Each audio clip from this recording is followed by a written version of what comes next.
Sengketa Pulau Sipadan dan Legitan, sebuah perspektif historis.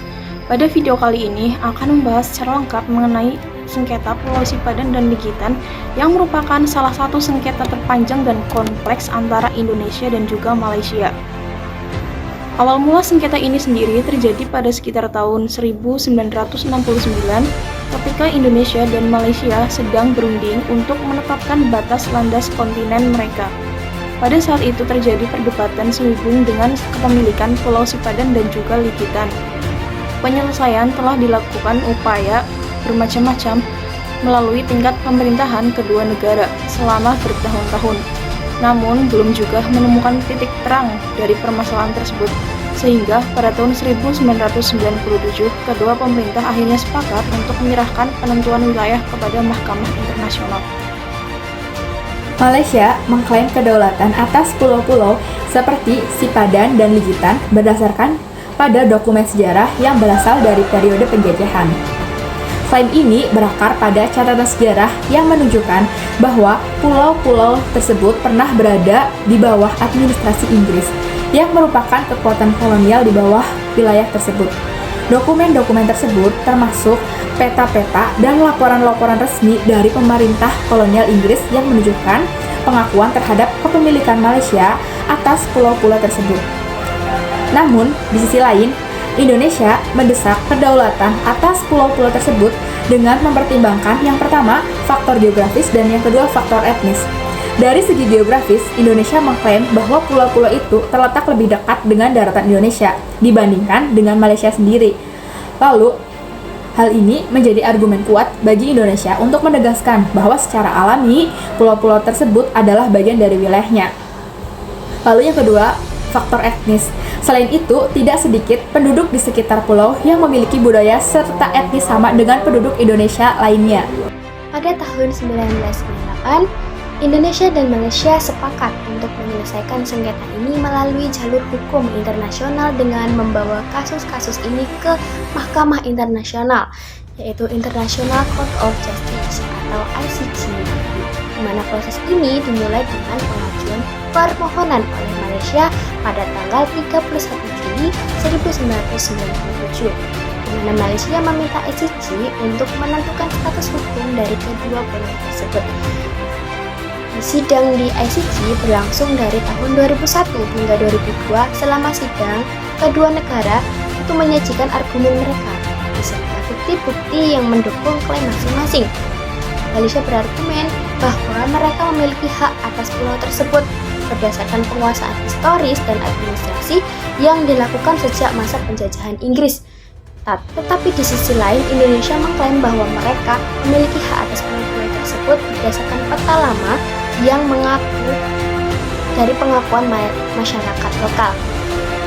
Selanjutnya yaitu ICJ itu memutuskan kedua pulau menjadi bagian dari Malaysia. Kenapa? Karena putusan Mahkamah Internasional pada saat itu tanggal 17 Desember 2002 dalam putusan itu memberikan kedaulatan atas Pulau Sipadan dan Legitan kepada Malaysia.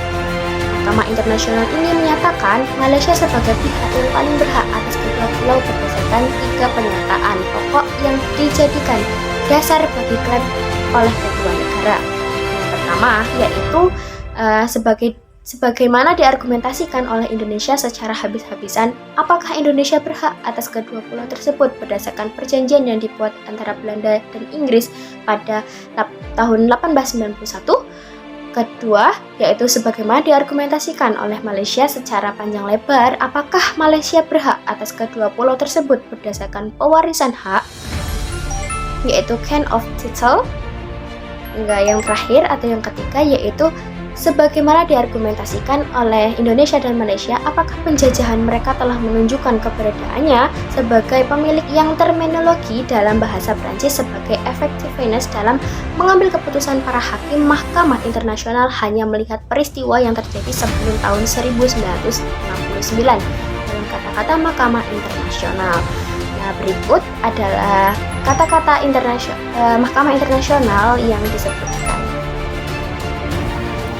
Dampak sengketa Pulau Sipadan dan Legitan terhadap hubungan bilateral Indonesia dan Malaysia.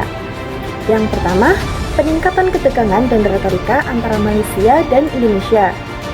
Sengketa antara Malaysia dan Indonesia mengenai Pulau Sipadan dan Likitan telah menjadi isu yang signifikan dalam hubungan bilateral kedua negara. Ketegangan ini muncul setelah keputusan Mahkamah Internasional pada tahun 2002 yang mengakui kedaulatan Malaysia atas kedua pulau tersebut.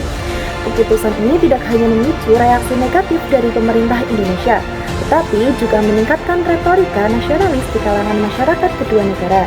Meskipun Indonesia tidak sepenuhnya puas dengan hasil, pemerintah Indonesia menyatakan komitmennya untuk menghormati keputusan ICJ. Malaysia juga menyambut baik keputusan tersebut. Retorika yang meningkat seringkali mencerminkan ketidakpuasan publik terhadap hasil keputusan tersebut. Di Indonesia, media massa dan berbagai politis mengangkat isu ini sebagai simbol kehilangan wilayah yang dapat memicu sentimen anti-Malaysia. Hal ini berpotensi menyebabkan ketegangan diplomatik seperti penarikan duta besar atau pengurangan kerjasama di bidang lain, termasuk ekonomi dan keamanan. Selain itu, ketegangan ini juga dapat mempengaruhi hubungan sosial antara masyarakat kedua negara. Masyarakat di perbatasan mungkin mengalami peningkatan konflik atau ketidakpercayaan satu sama lain yang dapat memperburuk situasi bilateral secara keseluruhan. Dalam konteks ini, penting untuk memahami bahwa sengketa teritorial tidak hanya berdampak pada hubungan resmi antar pemerintah tetapi juga pada interaksi antar warga negara. Yang kedua, proses rekonsiliasi untuk menjaga kerjasama bilateral di berbagai bidang.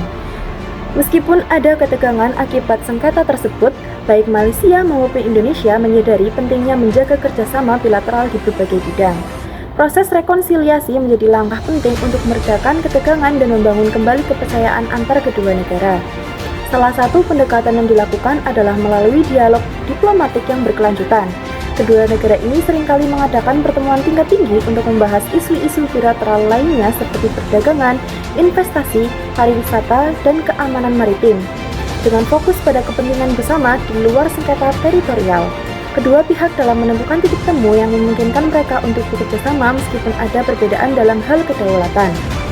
Selain itu, inisiatif budaya dan pendidikan juga menjadi bagian dari proses rekonsiliasi ini. Program pertukaran pelajar dan kegiatan budaya seperti dapat membantu meningkatkan pemahaman atau masyarakat serta mengurangi stereotip negatif yang mungkin berkembang akibat sengketa tersebut. Kerjasama dalam bidang keamanan maritim juga sangat penting mengingat lokasi geografis kedua negara yang berbatasan langsung dengan laut. Melalui kolaborasi dalam penegakan hukum maritim dan perlindungan sumber daya laut, Malaysia dan Indonesia dapat memperkuat hubungan mereka sambil tetap menghormati kedaulatan masing-masing negara. Disimpulkan bahwa sengketa Pulau Sipadan dan Likitan antara Indonesia dan Malaysia mencerminkan kompleksitas sejarah yang melibatkan warisan kolonial, di mana batas-batas yang ditetapkan oleh negara penjajah yaitu Belanda dan Inggris tidak selalu jelas. Ketidakjelasan ini memicu klaim dari kedua negara yang mengklaim hak atas pulau-pulau tersebut. Warisan kolonial yang tidak terdefinisi dengan baik menciptakan ketidakpastian dalam kepemilikan, yang mana sejarah panjang hubungan antara Indonesia dan Malaysia turut mempengaruhi persepsi publik dan politik mengenai sengketa ini. Dari sumber daya alam yang ada di sekitar pulau menjadi faktor penting dalam sengketa ini. Lalu kepentingan ekonomi dan strategis dari kedua negara memperburuk situasi di mana masing-masing negara berusaha untuk mempertahankan klaim mereka. Upaya rekonsiliasi dan kerjasama antara negara Indonesia dan Malaysia sangat penting untuk menciptakan stabilitas regional dan pemanfaatan sumber daya yang berkelanjutan. Dalam penyelesaian sengketa melalui jalur hukum seperti yang dilakukan di Mahkamah Internasional dapat menjadi langkah awal untuk membangun kepercayaan. Dialog terbuka antara kedua negara untuk membahas isu-isu yang berkaitan dengan kepemilikan dan pengelolaan sumber daya. Lalu kerjasama dalam pengelolaan sumber daya alam ini di sekitar pulau dapat memberikan manfaat ekonomi bagi kedua negara. Inisiatif bersama dalam bidang keamanan maritim dan perlindungan lingkungan dapat membantu mempengaruhi ketegangan dan meningkatkan hubungan bilateral. Sekian, terima kasih.